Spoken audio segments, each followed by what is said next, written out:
اہل حدیث ایک جائزہ. میں اسے جائزہ کیوں کہہ رہا ہوں؟ کیونکہ میں اسے ایک جائزے کے طور پر آپ کے سامنے رکھنا چاہتا ہوں، اور اس جائزے میں میرا ایک ارادہ ہے انشاءاللہ کہ سارے بڑے بڑے جو مکتبہ فکر ہے اور جو لوگوں میں الگ الگ منہج اور طریقہ کار پائے جاتے ہیں تو ان کا ایک جائزہ ضرور لینا چاہیے کہ کیا چیز کیسی ہے. تو آئیے ہم سٹارٹ کرتے ہیں اہل حدیث ایک جائزہ. سب سے پہلی بات کہ پیارے نبی محمد صلی اللہ علیہ وسلم نے پیشن گوئی کی، تفترق امتی علی 73 ملہ، میری امت 73 فرقوں میں بٹے گی، سب کے سب جہنم جائیں گے الا ملۃ واحدہ، سوائے ایک گروہ کے. تو یہ پیشن گوئی پہلے سے ہے کہ سب کے سب 73 کے 73 گمراہ نہیں ہو جائیں گے، ایک تو صحیح رہے گا. قالوا ومن ہی یا رسول اللہ، صحابہ نے پوچھا وہ کون ہوں گے اے اللہ کے رسول صلی اللہ علیہ وسلم؟ تو نبی صلی اللہ علیہ وسلم نے فرمایا ما انا علیہ واصحابی، جس پر میں ہوں اور میرے صحابہ ہیں. دوسری حدیث اس متعلق صحیح مسلم کی حدیث، نبی صلی اللہ علیہ وسلم نے فرمایا لا تزال طائفۃ من امتی ظاہرین علی الحق، کہ ایک گروہ میری امت میں ہمیشہ حق پر رہے گا، واضح طور پر حق پر رہے گا. لا یضرهم من خذلهم حتی یاتی امر اللہ وهم کذالک، یہاں تک کہ اللہ کا فیصلہ آ جائے گا اور وہ اسی چیز پر ہوں گے، یعنی کہ حق پر ہوں گے. تو ہم یہ دیکھتے ہیں کہ یہ ایک گروہ رہے گا. اب سب سے پہلی چیز یہاں یہ آتی ہے کہ کیا نام لگانا صحیح ہے. تو اس چیز کے متعلق ہم لوگ پچھلی سٹریمز میں الحمدللہ ڈسکشن کر چکے ہیں، میں نے خود تفصیلاً پیش کیا ہے، تو میں ڈیٹیلز میں نہیں جا رہا ہوں. اسکرین پر آپ کے سامنے یہ ایک مختصر سمری ہے کہ قرآن و حدیث میں ایسی کئی ساری مثالیں ہیں جہاں کچھ خصوصیات کی بنیاد پر، اسپیشلٹیز کی بنیاد پر الگ الگ نام مسلم کے علاوہ لگانا ہمیں ملتا ہے. اس کی دلیل ملتی ہے قرآن و حدیث میں ہی. جیسے انصار اور مہاجرین مسلم کے علاوہ نام ہے، اہل ہجرت صحیح بخاری کی حدیث ہے، اہل بدر صحیح بخاری کی حدیث ہے، اہل احد، اصحاب الشجرہ، اہل الصفہ، اہل تورات اور اہل انجیل جو اس زمانے کے پہلے کے زمانے کے مسلمان تھے ان کے لیے بھی یہ نام ملتا ہے، اور اہل کتاب. تو ہم یہ دیکھتے ہیں کہ یہ سب نام خصوصیات کی بنیاد پر اپلائی کرنا قرآن و حدیث میں بہت سارے دلائل ہیں. اب سوال یہ اٹھتا ہے کہ الگ نام کی کیا ضرورت ہے؟ تو آپ دیکھیے کبھی کبھار ایسا ہوتا ہے کہ کچھ نام کی ضرورت پڑتی ہے ڈسٹنگوش کرنے کے لیے، یعنی کہ فرق کرنے کے لیے. مثال کے طور پر پہلے صرف کھانا ہوتا تھا، لیکن جب کیمیکل فرٹیلائزرز اور جینیٹکلی ماڈیفائڈ کھانا آنے لگا تو ایک ٹرم آیا آرگینک. آرگینک کی ضرورت کیا پڑی؟ جو پہلے آرگینک ہی تھا، پہلے زمانے میں سب کچھ آرگینک ہوا کرتا تھا، لیکن آج جو آرگینک ہے یہ کیا ہے؟ پہلے والا آرگینک ہی ہے. پہلے والا جو آرگینک ہوتا تھا وہ اوریجنل والا کھانا جو ہے اسے آرگینک کہتے ہیں. تو ایک الگ نام کی ضرورت پڑی. کیوں؟ جو جینیٹکلی ماڈیفائڈ کیمیکل فرٹیلائزرز والا ہے جو ان آرگینک ہے اس سے فرق کرنے کے لیے آرگینک کہا گیا. اسی طرح پہلے تو صرف حدیث تھی. اب جب ضعیف حدیثیں آئی، جب گڑی ہوئی حدیثیں آئی تو ایک ضرورت پڑی، تو اس وجہ سے ایک ٹرم آیا صحیح حدیث. تو یہ صحیح حدیث کا ٹرم کیوں آیا؟ بعد میں آیا، ایک ضرورت کے تحت آیا کہ یہ ضعیف حدیث نہیں ہے، یہ موضوع حدیث نہیں ہے، یہ صحیح ثابت شدہ حدیث ہے. تو حدیث ہی ہے جو پہلے حدیث تھی وہ صحیح حدیث بھی وہی چیز ہے، لیکن فرق کرنے کے لیے اسی طرح پہلے تو مسلم ورڈ ہی تھا، لیکن مسلمانوں کے اندر جب شرک اور بدعت عام ہوئی اور جب اس طرح کے لوگ آئے، اہل البدع جب آئے، تو اہل السنہ نے اپنے لیے ایک الگ نام رکھا. تو نام کی ضرورت کے لیے کئی بار کیا ہوتا ہے وہ اوریجنل لوگوں کو ہی نام اپنے اوپر لگانا پڑتا ہے، جیسے کہ ہم ان 3 مثالوں سے دیکھ رہے ہیں. اب آئیے ہم اہل حدیثوں کے جائزے میں چند چیزیں دیکھیں گے. سب سے پہلی چیز جو ہم یہ دیکھتے ہیں کہ یہاں پہ آپ کو توحید ملے گی.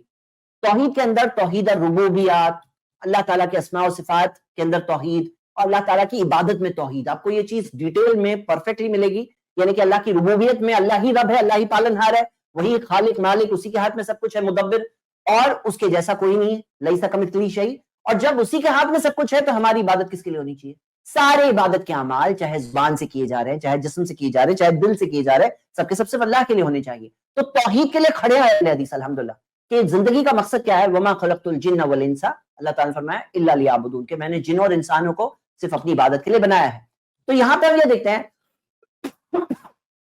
مسلم معاشرے میں جو کئی سارے عقیدہ عام ہے کہ نبی صلی اللہ علیہ وسلم کے پاس علم غیب ہے، حالانکہ علم غیب کسی کے پاس نہیں ہے سوائے اللہ کے، کہ غیب کی چیزیں جاننے کی طاقت جو ایبلٹی صرف اللہ ہی کے پاس ہے اور کسی کے پاس نہیں ہے. ہاں خبر اللہ تعالیٰ دیتا ہے بعض بندوں کو. اسی طرح جو بعض لوگ کہتے ہیں کہ نبی صلی اللہ علیہ وسلم حاضر ناظر ہے، ہر جگہ حاضر ہے ناظر ہے، سن رہے ہیں دیکھ رہے ہیں. تو اللہ یہ ہے جو ہر چیز کو دیکھتا ہے، سنتا ہے، جانتا ہے، جبکہ ذات کے اعتبار سے اللہ عرش پر مستوی ہے. اسی طرح بعض لوگ کہتے ہیں نبی صلی اللہ علیہ وسلم کا انتقال نہیں ہوا، اور یہ کہنا کوئی کہے کہ اگر کہ نبی صلی اللہ علیہ وسلم کا انتقال ہو گیا تو یہ بہت بڑا سمجھتے ہیں کہ تم نے بہت بڑی گستاخی کر دی نبی کی شان میں. حالانکہ آپ دیکھو گے خود ابو بکر رضی اللہ عنہ اللہ کے رسول صلی اللہ علیہ وسلم کے انتقال کے بعد جب ممبر پر چڑھے تو کیا کہا انہوں نے لوگوں سے خطاب کرتے ہوئے یہ سمجھایا، اگر کوئی محمد کی عبادت کرتا ہو تو جان لے فإن محمدًا قد مات، کہ یقیناً محمد صلی اللہ علیہ وسلم مر چکے ہیں. ومن یعبد اللہ، اللہ کی عبادت کرتا ہو وہ جان لے فهو حی لا يموت، اللہ زندہ ہے کبھی نہیں مرے گا. اسی طرح غیر اللہ کے لیے قربانی یا تعویذ، یہ چند مثالیں، ایسی بہت ساری شرک کی شکلیں. مطلب بولنے کی بات یہ ہے، جب ہم کہتے ہیں توحید اہل حدیثوں کی خصوصیت ہے، تو اس چیز میں آپ دیکھ سکتے ہو، جیسے مثال کے طور پر ہمارے ہاں بعض لوگ ہیں جو درگاہوں پر جانا، جو اولیاء کا ان کا کنسپٹ اس طرح سے کہ واضح طور پر شرک، جو درگاہوں پہ جا کے چڑھاوے چڑھانا اور ماننا کہ ہمیں اللہ کے قریب کر دیں گے، کہ اللہ ہی کے ہاتھ میں جب سب کچھ ہے تو عبادت بھی اللہ ہی کے لیے، سب سے زیادہ رحم کرنے والا بھی اللہ ہے، سب سے قریب بھی اللہ ہے، سب کچھ سننے والا بھی اللہ ہے، پرابلم کو سالو کرنے والا بھی اللہ ہے. تو یہاں پر کیا ہوتا ہے کہ بعض لوگ کچھ چیزوں کو مانتے کہ نہیں اللہ کے ہاتھ میں، لیکن حقیقت میں وہ وہی غلطی کرتے ہیں جو مکہ کے مشرکوں نے کیا. اب یہاں پہ فرق بھی سمجھنا بہت ضروری ہے کہ یہاں پر آپ اہل حدیثوں کو دیکھو گے کہ 24 کیرٹ الحمدللہ توحید میں کھڑے ہوئے ہیں، توحید کو سمجھتے ہیں، سمجھاتے ہیں اور توحید کا پیغام لوگوں تک پہنچاتے ہیں. یہ سب سے پہلی چیز ہے، کیونکہ لا الہ الا اللہ تو ہمارا کلمہ ہے نا. اسی طرح شیعہ میں آپ دیکھو گے یا علی مدد، کہ اللہ یا علی مدد جو کہتے ہیں، اور جو الگ الگ ان کی جو عقائد ہے کہ جو شرک کی شکلیں بریلیت میں ملتی ہیں، اسی طرح کی بہت ساری شرک کی شکلیں آپ کو شیعہ میں ملے گی. آگے بڑھتے ہیں دوسری چیز پہچاننے کے لیے کہ بدعت سے بچنا، کیونکہ اللہ کے رسول صلی اللہ علیہ وسلم نے کیا فرمایا، من احدث فی امرنا ھذا ما لیس منہ فہو رد، جو اس دین میں کوئی ایسی چیز لائے گا جو ثابت حصے میں سے نہیں ہے، وہ چیز رد ہو جائے گی، ریجیکٹ ہو جائے گی. یعنی دین میں کوئی نئی چیز آئے گی، کوئی نئی چیز لائے گا، فہو رد، ریجیکٹڈ ہے، دین میں نئی چیز نہیں آ سکتی. اب یہاں اس چیز کے لیے اہل حدیث کھڑے ہیں کہ جو ثابت سنت ہے اسی پہ چلنا ہے، اور اسی چیز کا کئی سارے لوگوں کے ساتھ بہت ساری باتیں ان کو سمجھانے کے باوجود جو مشکلیں پیش آتی ہیں وہ اسی چیز کے انڈر میں ہوتی ہے کہ دین میں بدعت نہیں کر سکتے، دین میں نئی چیز نہیں لا سکتے ہیں. اور اللہ تعالیٰ نے سختی سے منع کیا، دین مکمل ہے، دین کمپلیٹ ہے. ارے بھائی مثال کے طور پر اب یہ موبائل ہے، موبائل ہو سکتا ہے آگے کا انسان اس سے اچھا موبائل لے کر آئے گا، پاسبل. کیوں؟ موبائل بنانے والا انسان ہے، لیکن دین کس نے دیا؟ اللہ نے دیا. کیا آگے اس سے اچھا دین آ سکتا ہے؟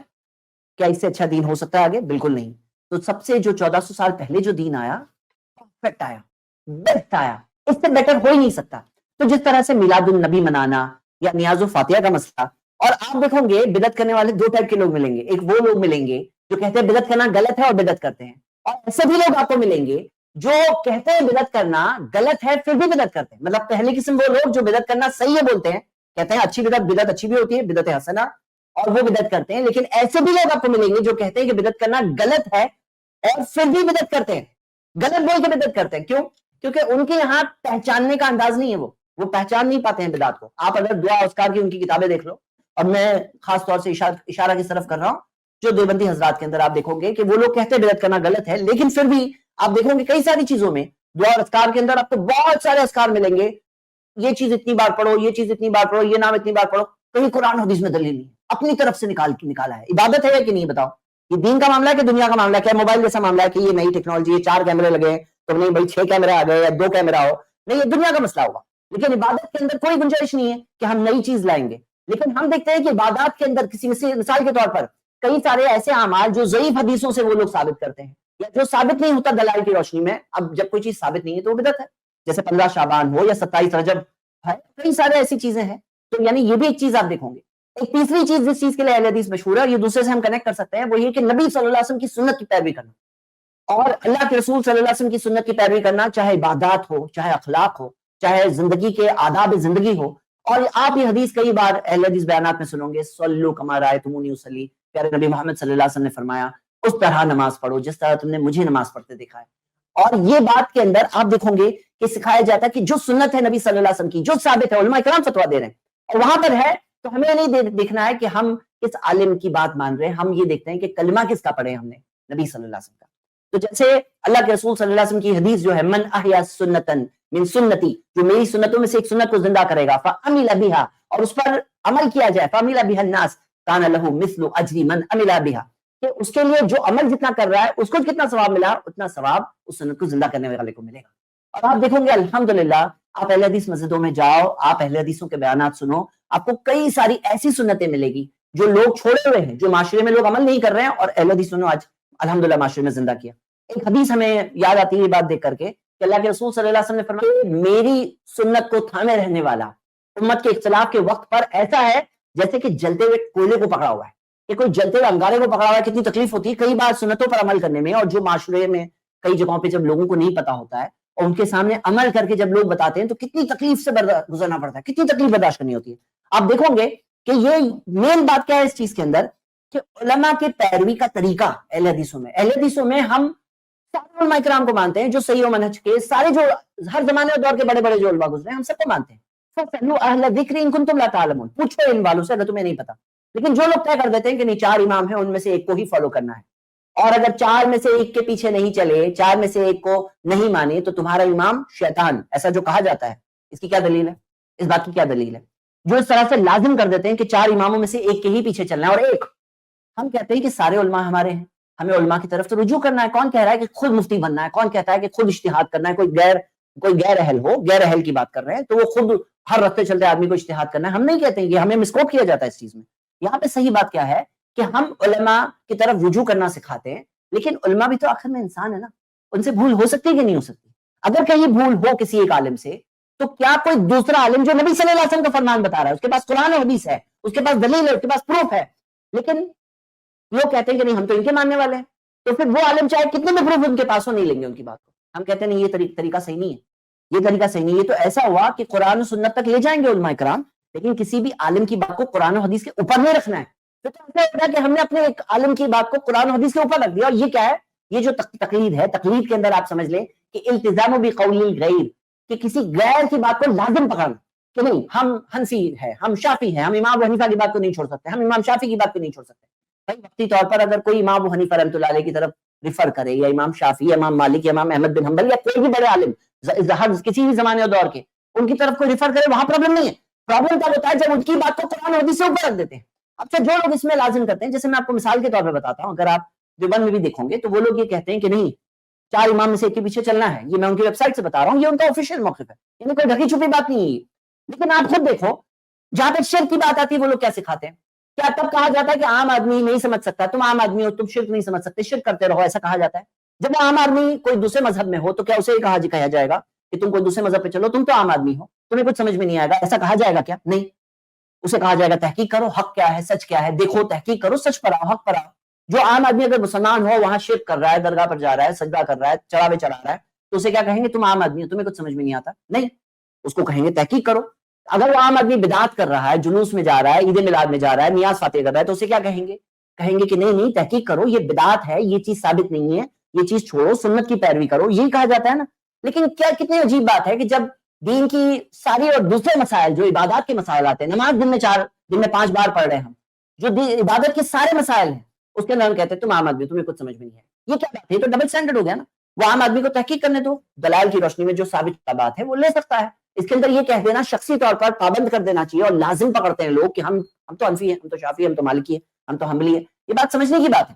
ایک 5ویں خصوصیت اہل حدیثوں کی یہ دکھ رہی ہے کہ صحیح حدیث پر چلنا. آپ یہ چیز دیکھو گے، قرآن اور صحیح حدیث، قرآن اور صحیح حدیث، بلکہ کتنے سارے لوگوں میں یہ پابندی نہیں تھی کہ حدیث میں صحیح حدیث پہ چلنا ہے.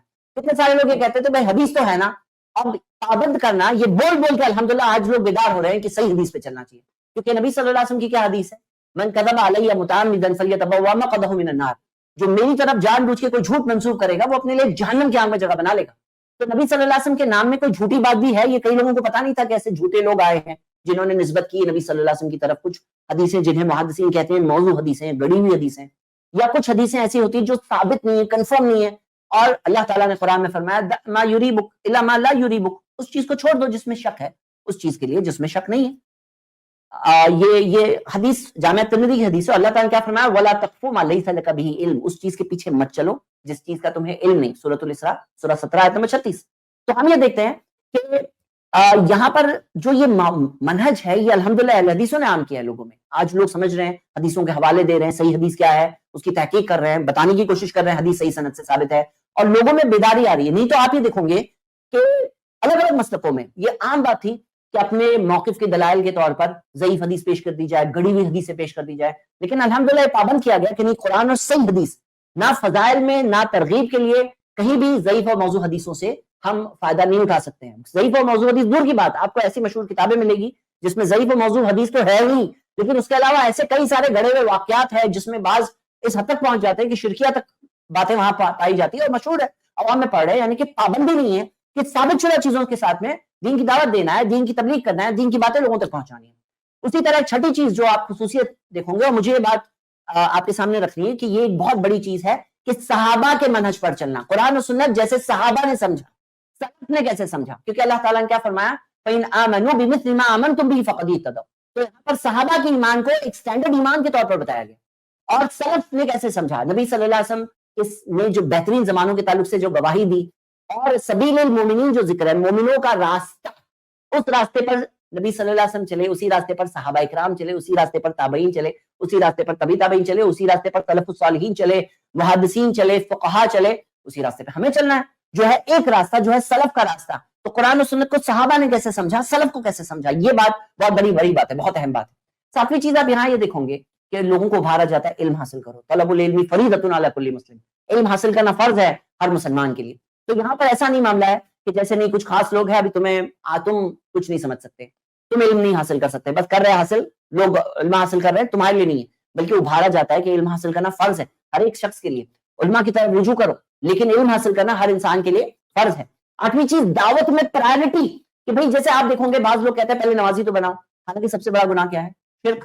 اگر کوئی شرک کر رہا ہے اور بہت نماز پڑھ رہا ہے تو اس کی نماز اس سے کام نہیں آئے گی، تو کلیئرلی شرک بتاؤ کہ شرک ہے، یہ فارمولا لیول چیزیں کہ سنت پر چلو، بدعتیں مت کرو، توحید پر چلو، شرک سے بچو، یہ بنیادی باتیں کلیئر کٹ، کل قول سدیدہ، سیدھی بات کہہ دو، یہ کہاں ملے گا آپ کو؟ اسی طرح آپ دیکھو گے کہ بعض لوگ ہیں جو الگ الگ ٹائپ کی دعوتیں ہوتی ہیں، الگ الگ چیزیں لوگ بلاتے ہیں، بعض لوگ کہتے ہیں نہیں پہلے بلاؤ حکومت کی طرف، اب یہ ان کا منہج ہوتا ہے، لیکن ہم یہ دیکھتے ہیں کہ صحیح طریقہ کیا ہے کہ قرآن و سنت کی طرف بلاؤ، توحید کی طرف بلاؤ، شرک کے خلاف، سنت پر چلو، بدعت سے بچو۔ تو ہم یہ دیکھتے ہیں کہ یہ دعوت میں جو ترجیحات ہے، پرائرٹیز ہے، کیونکہ نبی صلی اللہ علیہ وسلم نے یہ سکھایا، سب سے بڑا گناہ شرک ہے، آپ وہ چیز نہیں بتاؤں گے تو یہ کون سی خیر خائی ہوئی۔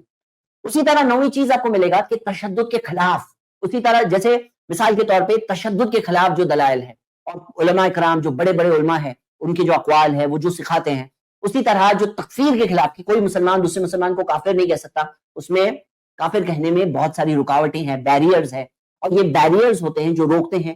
اگر کوئی ایک شخص کسی دوسرے شخص کو کہتا ہے تم کافر ہو، اے کافر، اور اگر وہ نہیں ہے تو وہ چیز اسی پہ واپس لوٹے گی، ہاں وہ چیز اسی پہ واپس لوٹے گی، جیسے کہ ہمیں حدیثوں میں ملتا ہے۔ تو اس چیز میں چاہے خوارج کا منہج ہو یا آج کے زمانے کے اندر جو بعض لوگ مسلم حکمرانوں میں رولرز کو سب کو کافر کافر کافر ڈکلیئر کر دیتے ہیں، حالانکہ صحیح طریقہ کیا ہے کہ ایک سسٹم ہے اسلام میں جو نبی صلی اللہ علیہ وسلم نے سکھایا کہ تکفیر کسی ایک مسلمان کو دوسرے مسلمان کو کافر کہنا ہے تو اس کا ایک پروسیجر ہوتا ہے، ایک سسٹم ہوتا ہے۔ اور یہاں تو ایسا معاملہ ہے کہ کوئی ایسی چیز ہے جو کبیرہ گناہ بھی نہیں ہوتا، کئی بار مطلب کفر تو ہونا چاہیے، جس کے لیے کفر کی بات، کوئی کفر والا کام کر رہا ہے، کبیرہ گناہوں کے لیے تکفیر کر دیتے ہیں، جو خوارج کا طریقہ تھا، یعنی کبیرہ گناہوں کے لیے تکفیر کر دیتے ہیں۔ حالانکہ تکفیر کا فتویٰ کس چیز کے لیے ہو سکتا ہے؟ کوئی کفر کا کام کر رہا ہے اور اس کے پاس کوئی گنجائش نہیں ہے، کوئی اس کے پاس عذر نہیں ہے، کوئی اس کے پاس یعنی ایسا نہیں ہے کہ معلوم نہیں تھا، مسٹیک، تعویل، ہاں یہ ایسے سارے جو عذر ہو یا شرائط اس کے اوپر پورے ہو رہے ہیں تو جا کر مطلب ایک طریقہ ہے جو اسلام نے سکھایا ہے۔ اسی طرح 10ویں چیز کے حکمرانوں کے ساتھ ہمارا کیا ریلیشن ہو، اس کے اندر بھی آپ دیکھیں گے کہ تکفیر کے خروج کے خلاف جو سلف کے اندر علماء کے جو خروج کے خلاف جو بات ہے، جیسے امام نووی نے یہاں تک ذکر کیا ہے کہ اس بارے میں اتفاق ہے، یہ پورا کا پورا اجماع ہے مسلمانوں کا کہ حکمرانوں کے خلاف خروج نہیں کرنا ہے۔ مطلب یہ چیز کے اندر جو سول وار کے اندر، جو سول کنفلکٹ کے اندر، یہ جو جس طرح سے آج بعض لوگوں کا منہج ہے کہ ابھارنا لوگوں کو کہ سب لوگ خروج میں بغاوت پہ برپا کرنا، بغاوتیں برپا کرنا، یہ ان کا پورا دعوت یہی ہوتی ہے، یہ ان کا پورا کا پورا منہج ہوتا ہے۔ تو یہ چیز اسلام نہیں ہے، یہ چیز اسلام میں نہیں ہے۔ آپ دیکھو گے بعض علماء کے اقوال میں آپ کے سامنے اسکرین پہ لے رہا ہوں، امام نووی کا ہے، امام ابن تیمیہ رحمہ اللہ، محمد بن عبد الوہاب، ان سب کے جو فتاوے ہیں موجود، آپ دیکھ سکتے ہیں نبی صلی اللہ علیہ وسلم کی حدیث کی روشنی میں۔ تو اب یہاں پر یہ جو ہے یہ ایک 10ویں چیز ہے جس میں آپ دیکھو گے کہ اہل حدیثوں میں ایک صحیح منہج آپ کو مل رہا ہے۔ باقی یہ تو صرف 10 مثالیں ہیں، آپ چاہے اسماء و صفات، اللہ کے ناموں و صفات کا معاملہ ہے، یا کئی ساری چیزیں ہیں جو ہم دیکھتے ہیں کہ لوگوں میں ملتی ہے، یہ ساری چیزیں آپ کو ملے گی کہ اہل حدیثوں میں صحیح منہج ملے گا۔ یہاں اتباع اور پیروی سکھائی جاتی ہے، حق کے پیچھے چلو، صحیح بات معلوم کرو، صحیح بات کے پیچھے چلو، اور تشدد کے خلاف، یہ ساری چیزیں۔ تو یہ الحمدللہ ایک مختصر طور پر میں نے ایک جائزہ پیش کیا، اور یہ جائزے سے میں آپ کے سامنے یہی رکھ رہا ہوں جو امام احمد بن حنبل نے جواب دیا تھا کہ اگر اہل حدیث نہیں ہے وہ جماعت جس چیز کا ذکر کیا، جن کا ذکر کیا نبی صلی اللہ علیہ وسلم نے کہ ایک گروہ رہے گا، تو امام احمد بن حنبل سے پوچھا گیا وہ گروہ کون ہے، تو امام احمد بن حنبل رحمہ اللہ نے کہا کہ اگر وہ اہل حدیث نہیں ہے تو مجھے پتہ نہیں کون ہے۔ آج کے زمانے میں بھی یہ ساری خصوصیات کو دیکھ کر میں تو اسی نتیجے پہ پہنچا کہ یہ جماعت اگر اہل حدیث نہیں ہے تو کون ہے مجھے نہیں پتا۔ یہ وہ جماعت ہے جو سارے نبیوں کا جو مشن تھا، وَمَا أَرْسَلْنَا مِن قَبْلِكَ مِن رَسُولٍ إِلَّا نُوحِي إِلَيْهِ، کہ اللہ تعالیٰ نے فرمایا کہ ہم نے آپ سے پہلے جب بھی رسولوں کو بھیجا اس وحی کے ساتھ بھیجا، انہ لا الہ الا انا فاعبدون، کہ نہیں ہے کوئی معبود برحق سوائے میرے، تو میری ہی عبادت کرو۔ تو ہم دیکھتے ہیں کہ یہی مشن لے کر آج الحمدللہ اہل حدیث کھڑے ہیں، اور یہ وہ جماعت ہے جو آج توحید کے لیے کھڑی ہے، تکلیفیں برداشت کرتے ہیں، حق کے لیے کھڑے ہیں، سنتوں کو زندہ کرتے ہیں، سنتوں کا پیغام پہنچاتے ہیں، علماء کرام کی عزت کرنا سکھاتے ہیں، لیکن اتنی نہیں کہ قرآن و سنت کے اوپر اپنے امام کی بات کو رکھ دو، یہ ساری چیزیں آپ دیکھوں گے، ایک اعتدال ملتا ہے، ایک بیلنس ملتا ہے یہاں پر، اور یہ ساری چیزیں یہاں پر ہے، اور میں نے اپنی بات اس جائزے کے اندر آپ کے سامنے رکھی. اللہ ہم سب کو حق بات کو دیکھ کر قبول کرنے کی توفیق عطا فرما. آمین. وآخر دعوانا ان الحمدللہ رب العالمین.